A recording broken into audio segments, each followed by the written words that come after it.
Syaitan mengindahkan perbuatan manusia. Jadi ketika dia melakukan yang salah, dia merasa benar. Misalnya sebagai contoh ya, karena saya pernah dengar utamanya, contoh penyanyi dangdut itu, dia merasa berpahala itu. Dengan saya nyanyi, orang jadi gembira, lompat-lompat, jingkrak-jingkrak. Dia lupa hutang, lupa BPJS gitu. Nah, memberikan bahagia kepada orang kan pahala, kan? Dia kasihnya di situ ya. Memberikan gembira kepada orang pahala. Benar sih, tapi caranya juga sesuai dengan agama. Memberi bahagia itu misalnya ada saudara kita sakit, kita kasih duit ini untuk berobat. Gembira nggak dia? Gembira. Pahala nggak kita? Pahala. Itu namanya tazim. Hati-hati ya. Orang-orang pejabat itu merasa benar dengan korupsi. Saya bukan korupsi, saya hanya mengambil bagian saya. Nah, kan? Tazim gitu. Ini cuma fee. Fee itu apa namanya? Bahasa Indonesia? Fee. Ongkos, upah. Ini cuma upah, pada korupsi. Diambil uang rakyat, nggak apa-apa.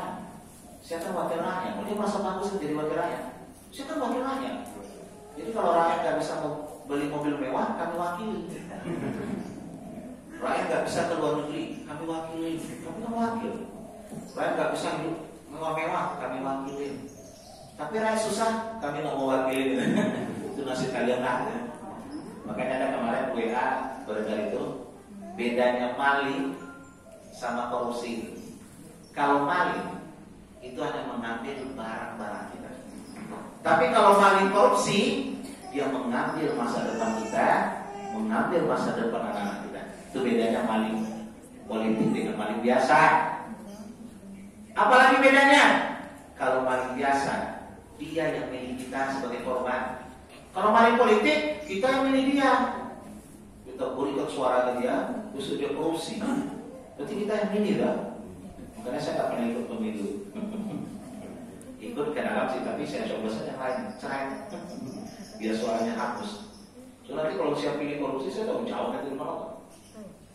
Dulu ada ustaz kita, waktu pemilihan presiden, menurut saya ya, dia menolakkan Pak Amin Rais. Waktu itu calonnya nggak ada Pak Amin Rais. Sampai dia cerita bahwa dia sudah meninggal, bapaknya cerita itu. Sampai di ruang tusuk itu, dia tempel foto Pak Amin di salah satu calon. Lalu dia tusuk, cok. Karena dia suka itu. Ya saya tak modelnya kayak gitu saya. Tetap saya coblos tapi di luar gambar gitu. Itu model saya. Saya tetap ke luarnya tapi karena saya coblos yang lain. Tapi nggak bawa foto saya. Calon yang ada benar ngapain foto. Ini salah satu contoh ya. Kembali ke kajian kita. Fungsi akidah pertama itu kita jelaskan kemarin adalah pertama untuk membacakan diri. Masih banyak kejutan yang lain Bapak Ibu.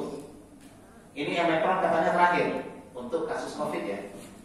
Tapi masih ada nanti kejutan lain yang memberikan kita. Misalnya BPK juga. Kata WHO, kemudian menakutkan orang ada otaknya. Akan ada lagi virus baru gitu. Jadi nanti dia bikin ya. Kok tahu gitu? Dia sudah senang bikin Omicron itu adalah varian terakhir. Habis ini habis. Ya, tapi Indonesia naik nanti Februari sampai Maret ya. Kita Omicron kadang-kadang dekat juga sama Omicron ini. Dia kan sampai ke Indonesia pertengahan Desember ya. Kenapa Natal nggak libur loh ya? Kenapa nanti Ramadan yang di PPKM gitu ya? Kayaknya dia COVID ini sengaja nyerang umat Islam ya?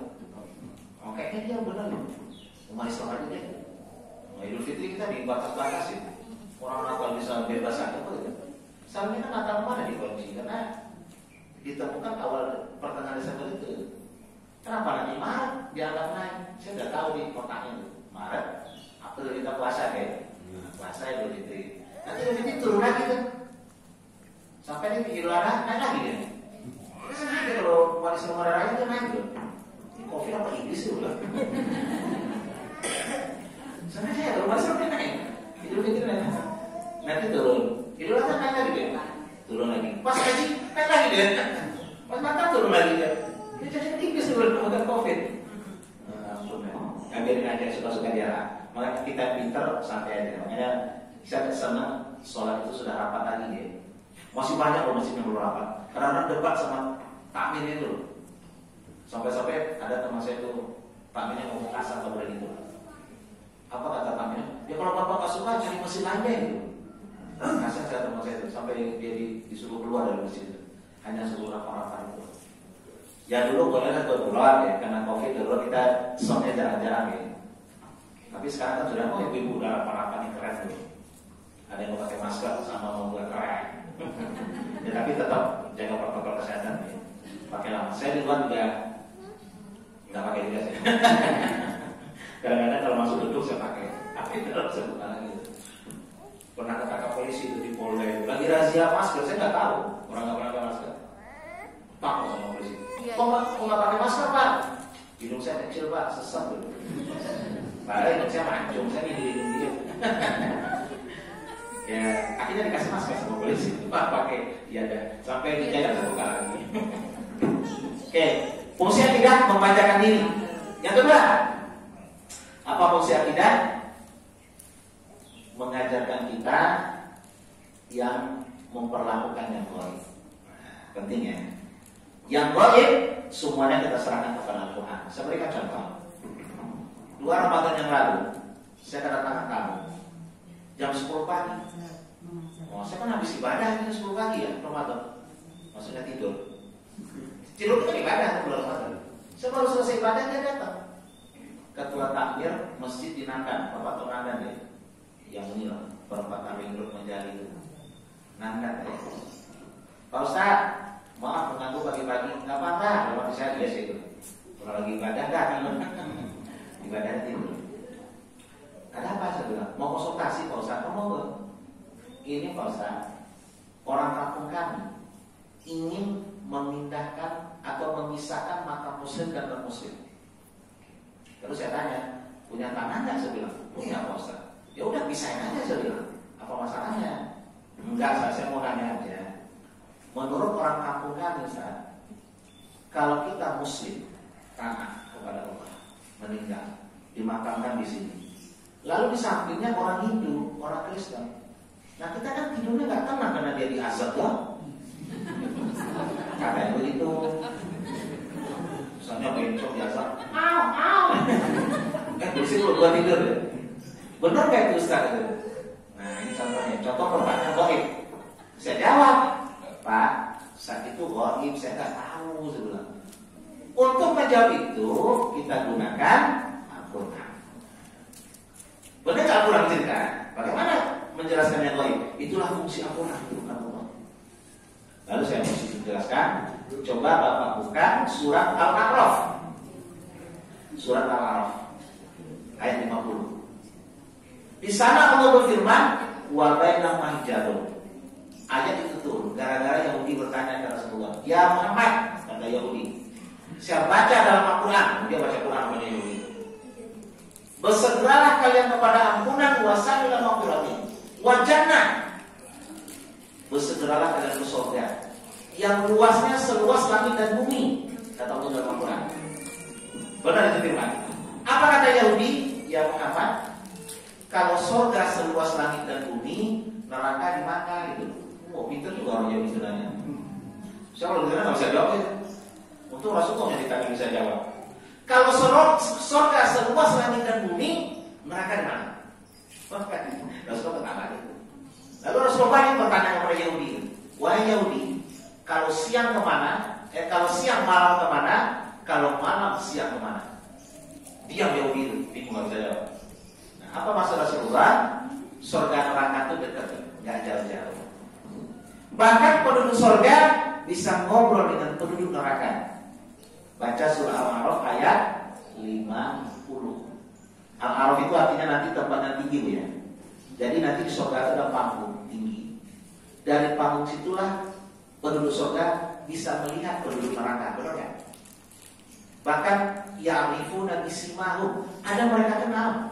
Loh, itu kan teman kita dulu di dunia. Kok dia neraka sama gitu?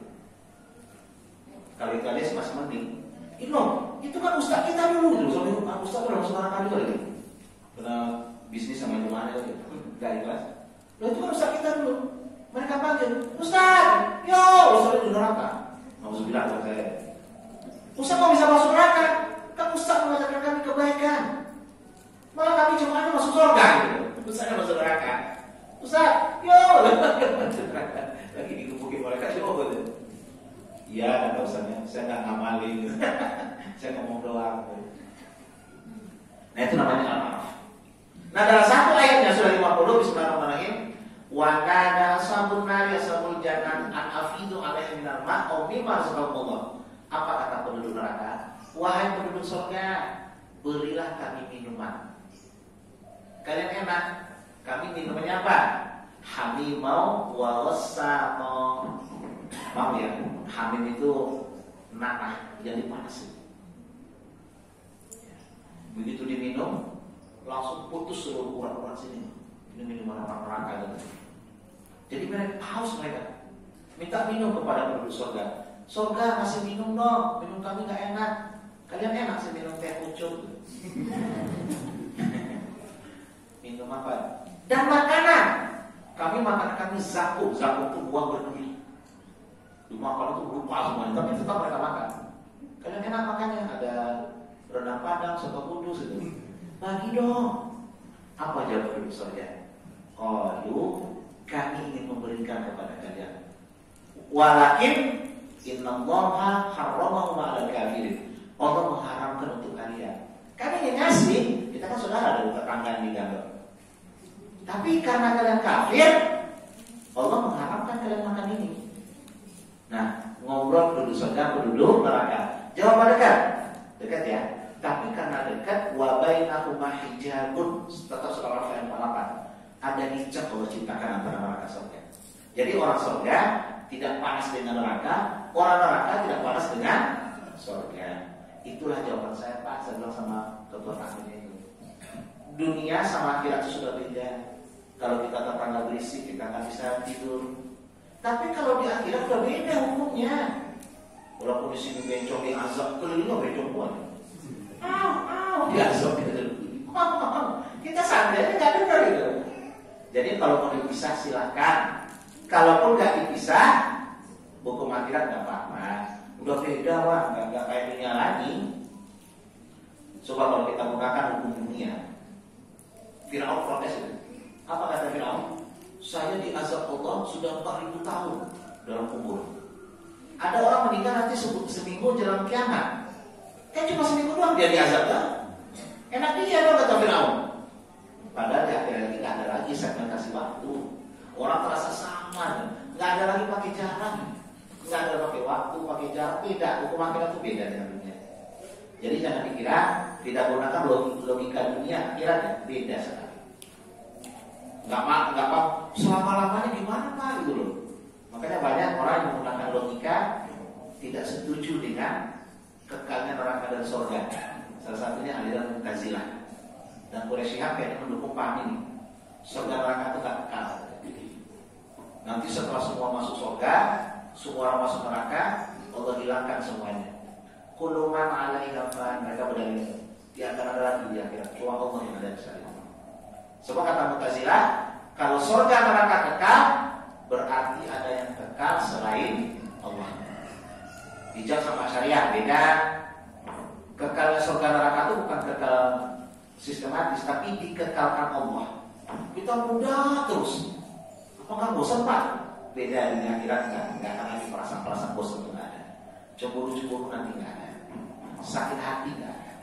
Iri dengki ada nggak di dunia? Ada. Suami kayak apa?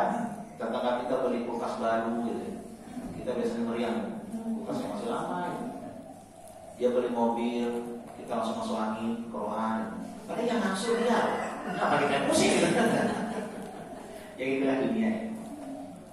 Dia beli motor baru, kita langsung pingsan. Padahal dia yang langsung berbulan. Satu lagi yang saya lagi mengkritik teman-teman di BH ini tentang riba. Menurut saya mereka tak jujur. Itulah tujuannya riba. Motor 17 juta, ente beli jadinya 22 juta. Angsuran 800. Nanti setelah 4 tahun dijual laku cuma 10 juta gitu. Itulah tujuannya riba. Jangan gitu deh, jujur. ente pakai bank syariah, sama kayak hitungannya, bahkan lebih besar ya. Riba itu bukan di hitungan, tapi di akad. Berarti nggak jujur, tahu dia kan sama kamu. Di akad. Kita pakai bank syariah, beli motor, kredit, sebulannya juga 800 kok, benar nggak? Bahkan lebih tinggi pakai bank syariah. Nanti setelah lunas 4 tahun kita jual laku 10 juta, sama nggak? Sama. Itulah kocoknya riba. Jujur aja di orang tua. Ya, riba itu bukan dihitung-hitungannya, riba itu di akad. Kalau hutang jadi riba, tapi kalau akadnya jual beli, boleh dalam Islam. Misalnya kita mau beli motor nih, datang ke bank syariah, BSI lah kalau mas sekarang. Pak, saya mau beli motor, mereknya apa?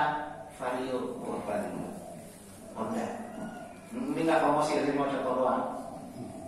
Akhirnya bank syariah membelikan motor itu ke dealer, pakai duitnya bank syariah sendiri. Dibeli nggak? Pak, saya beli Vario, warnanya apa? Merah. Setelah dibeli sama bank syariah, dijual ke kita. Nah, ini jual beli ya. Pak, ini motornya sudah ada.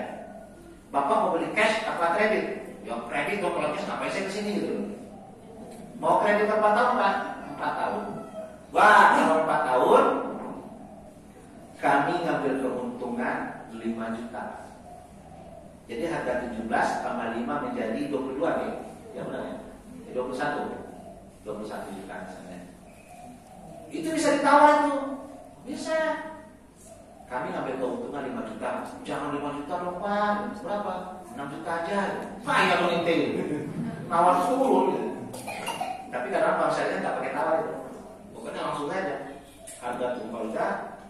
Keuntungan kami 5 juta selama 5 tahun. Bapak langsung 900 ribu per bulan. Setuju Pak? Setuju. Karena kan jual belinya murabah. Halal nggak? Halal.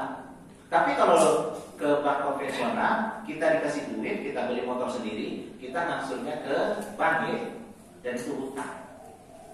Satu lagi yang saya kritik, maaf ya, karena saya juga ada muamalah. Sistem pembayaran ini loh, pakai HP itu apa Mas Dir?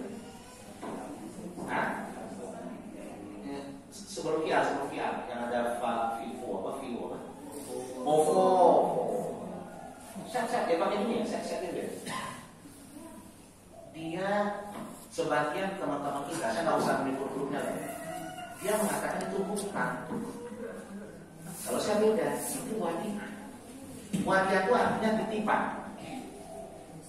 Contoh, dulu ketika MUI, sebenarnya namanya Pak Manfa Amin kok, sebelum jadi pejabat, dia bilang BPJS itu haram. Kenapa? Karena kita ngasih uang ke BPJS. Saya, karena dipotong gaji saya nggak terasa ya. Saya golongan 3 dipotong berapa ribu lupa saya itu. Berapa Pak BPJS? Nggak tahu saya. Sekarang nggak pernah pakai juga saya. Potong aja terus itu. Nah, status uang saya itu apa? Apakah titipan? Seperti kita nabung di bank syariah akan dititip. Kalau itu titipan, saya nabungnya 600 ribu. 2 hari lagi saya ambil 400 ribu, bisa nggak? Bisa, berarti namanya titipan. Kalau BPJS kita bayar 600 ribu, 3 hari kemudian kita minta perlu, bisa nggak? Nah, berarti bukan titipan dong, bukan wadiah. Lalu apa? Beli. Apa yang saya beli? Nah, dalam beli itu harus ada makna lainnya. Yang beli. Kebuekan Badan Usaha Ekonomi Indonesia. Kalau saya beli, ini harganya berapa bos? 2.000 misalnya gitu ya. Saya kasih di 2.000, saya dapat ini, itu namanya beli. Nah BPJS, barang itu saya dapat apa? Dapat jaminan Pak. Jaminan apa? Kalau bapak sakit. Jaminan kalau itu nggak bisa dalam muamalah. Itu dulu kata MUI ketika Maruf Amin haram. Begitu boleh jadi wakil presiden, jadi halal gitu. Begitu saya bilang, kemarin harus satu halal gitu. Nah begitu juga dengan sistem apa tadi? Digital itu. Saya naruh duit, misalnya Mas Dio ini punya aplikasi, misalnya OVO lah gitu, ya. Ya itu kan ada aplikasi bank digital. Saya naruh duit 1 juta. Apa status duit saya? Utang apa wadiah? Wadiah. Apa bukti wadiah? 2 hari lagi saya minta, atau siap pakai belanja, dibayar nggak? Dibayar, berarti itu wadiah, bukan hutang. Kalau itu dia hutang, berarti dia hutang ke saya. Padahal kita kan nyimpan uang, itu namanya wadiah dalam fikih muamalah. Dan itu dibolehkan oleh MUI. Tapi ada juga yang usaha-usaha itu nggak membolehkan, gitu. Karena itu dia hutang. Nanti kita dapat bonus jadi riba, dapat ini jadi riba. Ya kalau hutang, itu kan wadiah, gitu. Wadiah itu titipan. Titipan itu kalau kita nabung ke bank 1 juta, besok nggak pakai lagi, minta 700, jadi bayar sama bank. Itu namanya wadiah. Jadi Bapak Ibu rahmati Allah, karena kita sudah jam 6 ya, kita simpulkan pakai hari ini. Kita nggak tahu lagi apa kejutan sekalian Allah berikan, tapi tugas kita adalah kuatkan akidah anak-anak kita. Anak-anak kita itu ajaran agama saja lah. Contoh saya ada cerita ya, sama istri saya itu. Saya punya konsep pendidikan beda dengan yang lain. Saya nggak peduli itu matematik, maaf ya, kalau ada guru di sini maaf ya. Saya dari dulu kan mata kuliah favorit saya kan cuma 2, matematik sama fisika ya. Kalau gurunya nggak datang, favorit saya. Tapi kalau gurunya datang saya mau balik. Saya nggak perlu itu. Anak saya, maaf ya, saya masukkan kata Al-Quran. Nah, yang penting kamu hafal Quran. Mau ranking berapa nggak peduli. Alhamdulillah ranking anak saya hebat, nomor 2 dari bawah. Lumayan deh. Nggak pernah saya marah sama anak saya. Dan maaf, saya ulangi cerita nggak apa-apa ya. Sebagai penutup. Ada copot ini? Nggak apa-apa. Nanti aja. Ada dulu ceramah, ini saya penutup ya. Ada dulu ceramah di SD anak saya. Bapak Ibu paham ya? Namanya Ustazah siapa? Saya lupa itu. Soalnya kalau saya ingat nanti istri saya curiga, kalau jadi ingat gitu, saya lupa. Ustazah itu ceramah begini. Bapak Ibu, dia ceramah di awal dulu. Waktu itu pengajian balik pondok. Bapak Ibu, jangan jadikan anak ibu juara kelas. Oh, kan anti mansan ya? Orang berlomba-lomba menjadikan anaknya juara kelas. Ini malah dilarang sama Ustaz itu. Oh, pada kaget ibu-ibu itu. Kalau saya nggak kaget, anak saya kan juara kelas. Anak saya cocok banget boleh. Ini nih, baru ngomong dari kemarin. Jangan jadikan anak ibu juara kelas. Pada kaget semua. Tapi dia punya teori. Apa kata teorinya? Orang untuk sukses dalam tanda kutip ya, sukses dunia hanya butuh 1 kelebihan. Ibu, bapak fokus di sana, nggak usah mikirin yang lain. Jadi kalau anak punya 1 kelebihan, ya di situ saja dikejar, nggak usah mikirin yang lain. Oke, teorinya benar. Lalu dia berikan contoh. Orang-orang sukses dunia nggak ada satu pun yang juara kelas. Wah, ini dia gunakan contoh itu. Dia gunakan contoh motor Honda, sama sih contohnya itu. Nah, motor saya kan Honda semua. Motor kita kan Honda semua, beli Honda baru ya, udah mahal gitu. Pada Suzuki, Honda juga. Nah, penemu motor Honda itu namanya Seiichiro Honda, orang Jepang. Itu boro-boro juara kelas. Itu sering bolos, karena dia sering sakit-sakit atau kecil. Seminggu bolos 3 hari. Kalau sekolah, duduk paling pojok belakang dia. Paling pojok belakang dia duduk. Biasanya juara-juara kita di depan kan? Saya kan ada dosennya. Kalau masuk kelas, pertama sekali saya lihat duduk mahasiswa itu. Saya tahu. Mahasiswa kalau duduknya nomor 1, nomor 2 itu agak pintar itu. Kalau ujian jangan dosen. Kan dia di depan, nanti masyarakat kan? Pengawas di depan.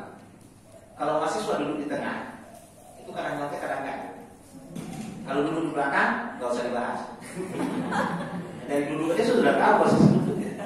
Nah, yang menemukan motor Honda itu Vario PC itu duduknya pojok belakang paling kanan. Sering boros sakit-sakitan. Boro-boro juara kelas. Tapi dia menemukan motor Honda. Jadi kalau anak kita nggak juara kelas, sama saya santai ya. Lalu dia contohkan menemukan itu, bola lampu ini, Thomas Alva Edison, Tommy, nama kecilnya Tommy. Itu sampai dipulangkan kelas 4 kalau tidak salah, kelas 3 kalau salah. Diantarkan pulang sama gurunya, Bu. Sama ibunya Tommy itu, namanya Tommy. Bu, anak ibu nggak bisa sekolah, goblok. Dibilang goblok anak ibu. Nah, ini si ibu itu loh. Kalau sekolah dibilang goblok saja loh. Anak ibu nggak cocok sekolah, goblok. Cari sekolah yang kumpulan orang-orang goblok, begitu ya. Nangis ibunya. Pada dia menemukan bola itu. Jadi untuk sukses, anak kita itu butuh 1 kelebihan. Nah, orang kalau juara kelas, tapi jangan kecil hati juga, kalau juara kelas bagus itu. Ilmunya rata-rata. matematika, kenapa bahasa Inggris bahasa. Sampai di rumah, saya bahas sama istri saya. Anak kita apa nih, perempuan semua? Apa kelebihan anak kita masing-masing? Ternyata beda-beda walaupun bapak ibunya sama. Anak saya pertama, kelebihannya hafalan. Kalau pelajaran sejarah nilainya tinggi, sejarah kebudayaan Islam nilainya tinggi, sejarah Indonesia nilainya tinggi. Kalau matematik remedi terus. Berarti anak saya ini bukan kelebihannya di matematik, kelebihannya di hafalan. Makanya saya masukkan ke Quran. Pokoknya ente hafal Quran aja deh. Mau nggak juara, pokoknya hafal Quran. Ayah nggak peduli mau matematik. Remedi terus. Kemarin pulang pondok, orang sudah pulang, dia belum. Kena remedi matematik. Sampai kapan lu di matematik dia? Tapi saya nggak marah dia. Waktu SD pernah dia curhat, ya matematik cuma hafal 40, nggak apa-apa. Ayah dulu 39. Saya hibur dia. Nah makanya masalah terbenah. Jadi bapak ibu, anak kita ini ya, yang kecil-kecil begini, cari di mana potensinya. Dia senang mesin, ya cocok, jangan lihat pelajaran psikologinya. Dia rendah, menggambar nggak bisa, nyanyi nggak bisa, apa-apa, bukan di situ kok. Susahnya nanti di situ. Yang kedua, kuatkan agamanya, biar nanti dia menjadi pemimpin yang beragama, menjadi aparat yang beragama, pengusaha yang soleh. Itu dengan kita ya. Jadi nggak usah kita arahkan, dia menemukan sendiri nanti bakatnya sendiri dan kesuksesannya. Boleh kita lihat bakatnya waktu kecil bercanda doang yang bisa disampaikan. Kalau anak kita tulisannya jelek, cocok jadi dokter, itu kan bercanda doang. Padahal dia nggak bisa tulis itu. Cocok jadi dokter, keren. Anak kita suka berantem, cowok sama cowok, wah cocok jadi tentara, pertahankan nanti DPR. Anak kita suka tidur, cocok jadi anggota DPR. Masalah waktu. Nah ini salah satu contoh ya. Jadi mendidik anak dengan agama, masukkan sekolah agama. Mudah-mudahan Rodotul Jannah punya sekolah nanti bukan ini ya. Sebab saya selalu ditanya sama jemaah, mau nggak memasukkan anak ke pesantren? Mau. Enak loh pesantren bu. Kita nggak didik, contoh sudah jadi soleh-soleh aja. Ya, pertanyaan satu nggak bisa saya jawab. Tapi pesantren mahal Ustaz, saya nggak bisa jawab. Kok mahal Ustaz? Masuknya 20 juta. Jadi saya diam aja nggak bisa jawab. Benar aja saya jawab. Paling saya jawab begini. Yang mudah-mudahan rezeki ibu lancar. Yang kedua, mudah-mudahan nanti kita punya pesantren yang murah ya. Rodotul Jannah boleh nanti bikin pendidikan. Ya, misalnya dengan ya TK-TK kecil atau nanti mudah-mudahan nanti asrama gitu. Karena alumni pesantren itu saya selama promosi terus, Ustaz, anak saya sudah main HP, gampang masukin pesantren, nggak boleh buka HP di zona enak kan? Tapi di rumah dia main terus nggak apa-apa sekali. Nanti paling tadi ke pesantren. Anak saya nakal, Ustaz, masuk di pesantren. Susah jadi anak, masuk di pesantren. Enak, kita di rumah sibuk nyari duit aja. Tentu anak kita jadi soleh-soleh aja ada. Tapi duitnya Ustaz aja saya nggak tahu. Saya juga begini bu, saya bilang, anak saya di pesantren saya nabung dulu. Karena nggak bisa tadi proklamasi tuh. Habis dalam tempo saya singkat-singkatnya. Untuk 2 tahun lagi saya udah nabung dari sekarang. Untuk anak saya masuk pondok nanti. Kalau mendadak nanti saya repot. Oke, terima kasih Bapak Ibu ya. Semoga kehadiran kita di sini dia itu ibadah sama Allah. Ya, tetap istiqomah. Ya, semoga Bapak makin nggak terkendali kayaknya. Besok ada lagi. Nggak apa-apa, jangan terlalu takut, jangan terlalu meremehkan. Pakai protokol kesehatan, tapi jangan terlalu paranoid, jangan terlalu takut kalau keluar rumah lain. Lama-lama mati juga harus setrum. Kalau sudah ajal mah nggak bisa ditawar. Mau takut ada orang mati takut naik pesawat di rumah saja. Ya pesawat jatuh ke rumah mati juga. Kalau sudah ajal nggak bisa ditawar ya. Mudah-mudahan kita dipanggil Allah dalam keadaan husnul khotimah. Amin ya rabbal alamin. Terima kasih Mas Dio. Assalamualaikum warahmatullahi wabarakatuh. Alhamdulillah. Ustaz, ini boleh tanya aja? Boleh. Boleh. Silakan Ibu, Bapak yang mau bertanya. Dan mungkin sebelum